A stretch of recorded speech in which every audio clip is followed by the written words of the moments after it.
today on Cutler's Court. He thinks you're involved with somebody else, and particularly this ex that somehow keeps showing up in your life for some reason. He likes to argue. That's what he likes to do. He likes to argue. That's the only way he will actually talk about his emotions is if we argue.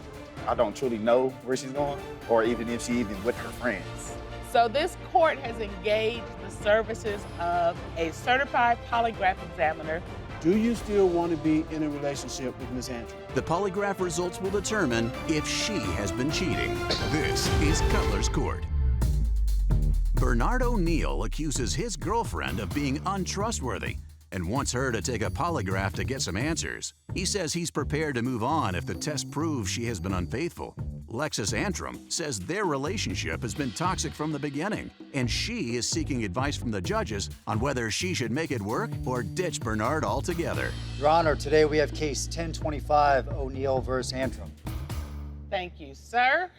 Mr. O'Neill, you have brought your girlfriend accusing her of being unfaithful.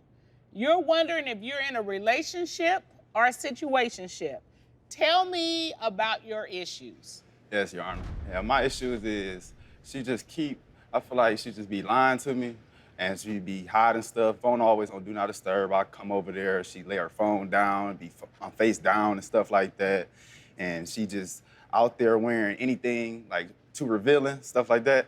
Did she ever wear revealing things when you were dating? Yes, all the time. So that's kind of how she got you, right? Not a little bit. Revealing, though. She wasn't revealing. Like, the shape got me. But, like, I didn't know what I was getting myself into. Oh, So you the, did. The shape but got you. In a way. Ms. Antrim, let me have you step out. I'm being respectful, but he said his shape got you, so I just want to... Yeah, do a little turn for us. All right, I see you. Wait a minute, he looked too. He's still all looking. right, he's still He's looking. still looking. I just want you to know. So you don't like the revealing clothes. She lies to him. She keeps putting her phone on Do Not Disturb and face down. That's what it was, the Do Not Disturb. That's leading you to believe that, there might be somebody else involved because she's hiding stuff on her phone. I'm thinking it could be her ex-boyfriend, because I remember one time I was over there. I'm over there playing a game. I'm playing a game, PS5 in my drawers. Next thing I know, I look up, the door open. He's walking in the room. And what'd you say? I was like, what's up? Who are you? Type deal. Because it was like, this is my first time seeing him. Like, I ain't know what he looked like. A family member, you didn't know who it was. Yeah, I ain't know who it was at first. Okay, all right. Ms. Antrim? First of all, Your Honor, he came into the relationship with trust issues.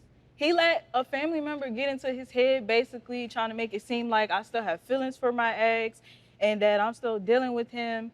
So then he started to think that I'm dealing with other guys in general. And I'm just like, I'm not even the type of female to deal with this guy and this guy and this guy, like all at one time. So it's like, he came into the relationship with trust issues. So everything that's running wild in his head, that's him. Well, a couple of things he mentioned are what I would call like the classic symptoms. Turning your phone down all of a sudden where you didn't used to do that. Always keeping it on Do Not Disturb so it doesn't ring when you're all together. Those things give a lot of people cause to kind of raise their eyebrows and say, huh.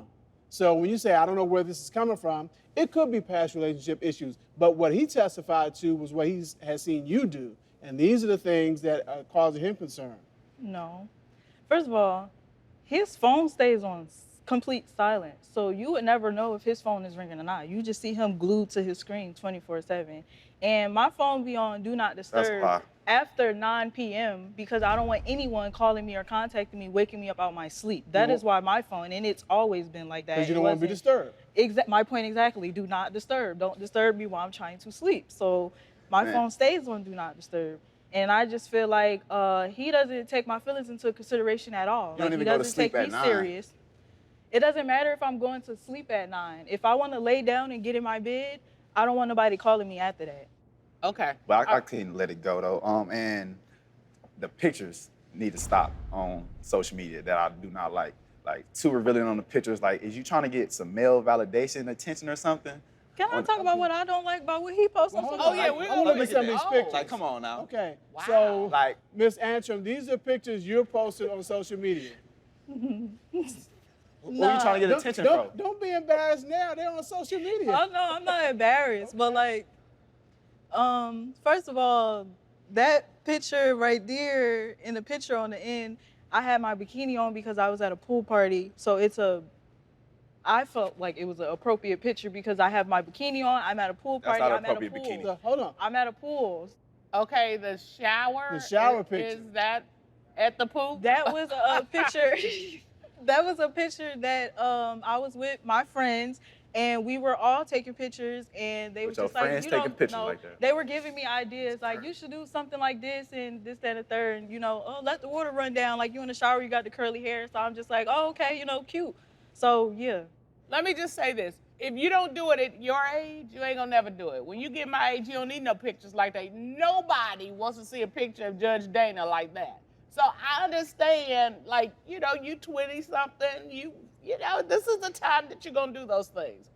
But I can also understand you, Mr. O'Neal, feeling like, you know, this is my lady. I don't want other men looking at her in that way, and these are revealing. Do you understand Mr. O'Neal's I viewpoint? understand. I asked you not to Yeah, post it. I understand, but at the same time, you like stuff like that on Instagram all the time. From other so, women? Yeah, From from other other women. women. You Okay. can like the stuff and you can comment heart eyes and hearts and all types of emojis and stuff under their pictures, but you don't even give me that attention. Okay, so when he saw your pictures, did he throw scrolled up past. a love? No, he scrolls past. Well, because he doesn't want your pictures up there. It's not that he doesn't like them, but he can't so- approve on one hand and disapprove on the other hand Why do it to other females? because they're not his woman. Well, I'm not gonna go there. There was somewhere I could go. I'm not gonna go there. But I do understand he doesn't want people looking at you and lusting after you But in that way. He doesn't express things to me directly. He puts everything on social media. He posts subliminals, he posts the memes, like 9,000 people just watching everything that he posts. And I have some of the memes. If I could show you, I have some of the memes that he be Okay. posting and he be putting up there. Over there Okay, on let the me screen. see what you're talking about. Over here. So you're Look. like, he's putting his whole life out there and you just got on a Yeah. swimsuit. Okay. That is basically a text message exchange between you and Mr. O'Neal. Yes, of him saying like, you post everything on social media with you. And I'm like, first of all, I want to model. So I post to basically, you know, build a portfolio on the internet. So that's basically what that was about. He basically trying to say like, I post to get attention. What you Okay. do? Up next, I'm like, who you texting, blah, blah, blah. You must be doing some hoe. Really? Time out. You think? He's toxic. He likes to argue. That's what he likes to do. He likes to argue. That's the only way he will actually talk about his emotions is if we argue. There are some trust issues here. So, have you had sex with anyone else? The Polygraph showed pictures on social media that I do not like. Wow. Miss Antrim, these are pictures you're posting on social media. First of all, I want to model. So I post to basically, you know, build a portfolio. He basically trying to say like, I post to get attention. This one, you see, he says, I'm releasing her back into the wild where she belongs after thinking I could change her.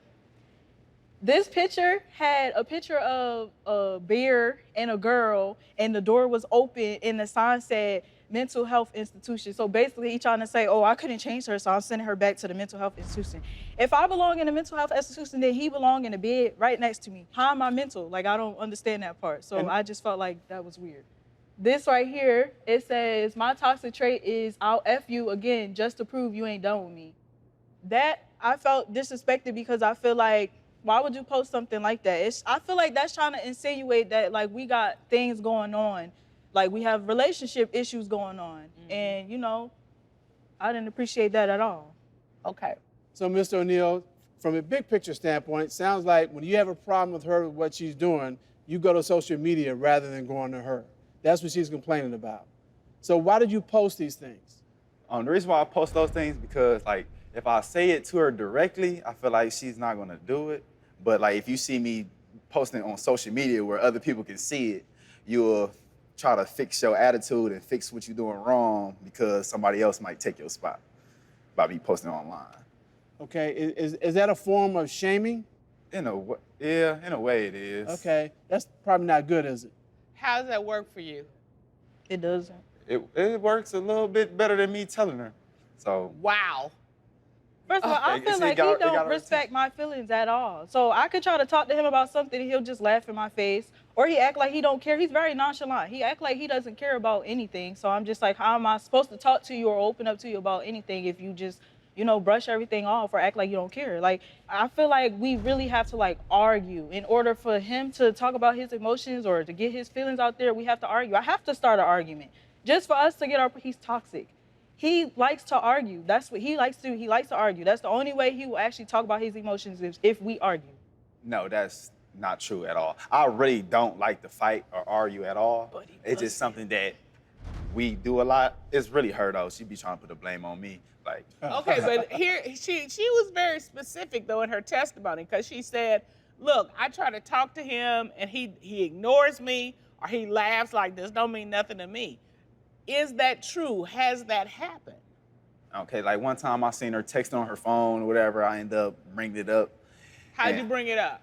I'm like, who you texting, blah, blah, blah. You must be doing some hoe shit. And when I said that, it's like she blacked out. Then she just started attacking me. Really? Time out. You think? Does this sound like the kind of communication that's gonna get a good response? Like if I came to you and said, oh, you doing some hoe, would you be like, oh, no, honey, and by the way, have some charcuterie?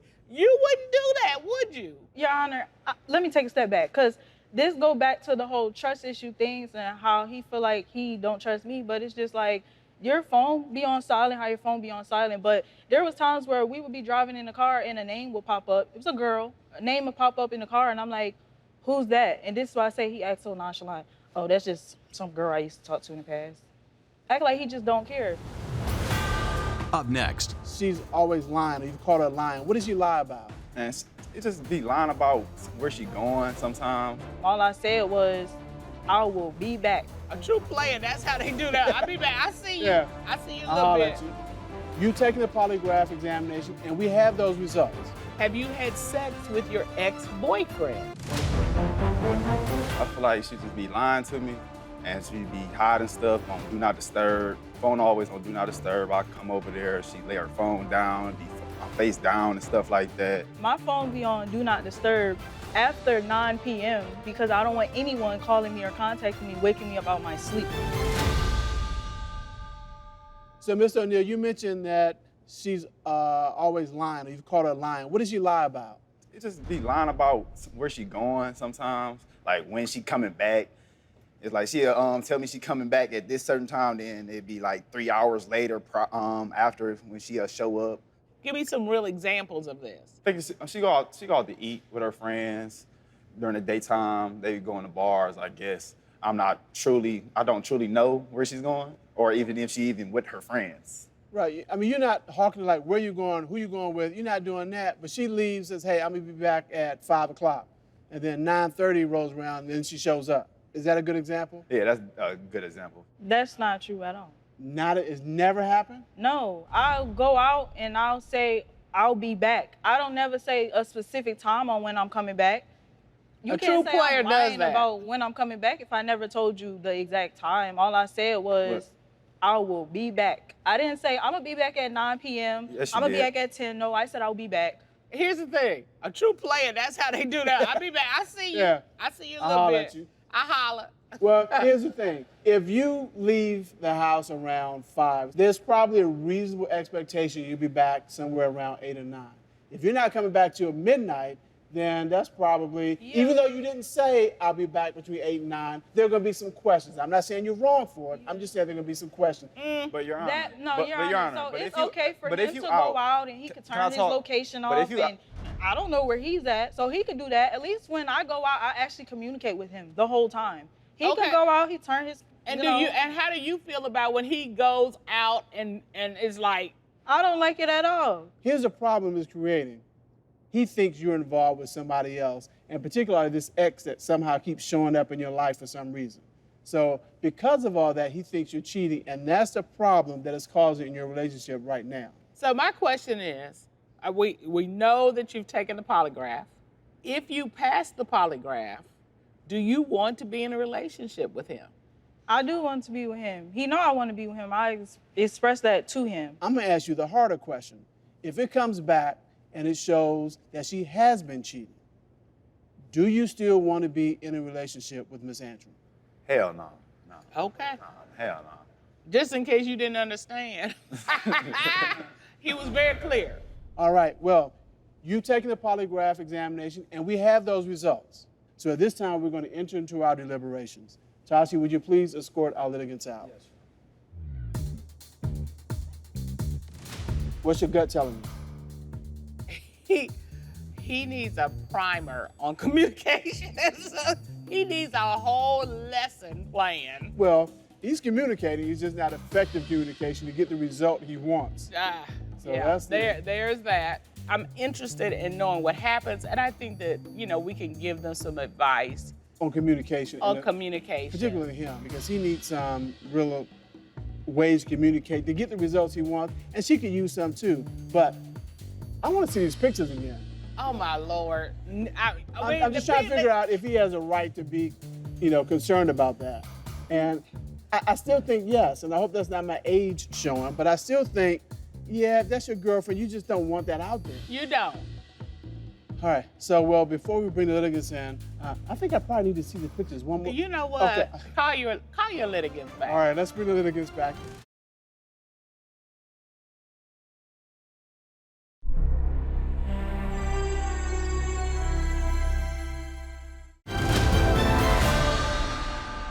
We've had a chance to deliberate, and Ms. Antrim, we know how it feels to be accused of something that you don't think you've done. And we talked about your pictures on social media and all of that, and how it is all leading Mr. O'Neal to think that you are involved with somebody else. So this court has engaged the services of a certified polygraph examiner, Mr. Patrick Coffey, and we are going to have him come and share the results. Tashi, would you please escort our expert in, please? Would you please share with the litigants a little bit about your background so they know who did this work? I did 20 years as a special agent with the U.S. Army Criminal Investigation Command, then retired, opened a private investigation and polygraph company. All right. So Ms. Antrim was asked, while in a relationship with Mr. O'Neal, have you had sex with your ex-boyfriend? What was her response? She responded, no. What were the results of the polygraph? And the polygraph showed she was being truthful. Truthful. All right. Let family get in your head. And finally, Ms. Antrim, you were asked, while in a relationship with Mr. O'Neal, have you had sex with anyone else? What was her response? Her response, again, was no. And what were the results of the polygraph? The polygraph showed she was being truthful. All right. My point exactly. If I wasn't messing with him at all, that's where the trust issues. That's the trust issue thing that I was telling you about. Trust issues. There are some trust issues here. So the court believes that you need some assistance with effective communication. So we are going to order you to meet with our court counselor about developing ways to discuss issues or concerns in a way that allows you both to share and come to a compromised decision. That is going to be the order of the court. It is so ordered.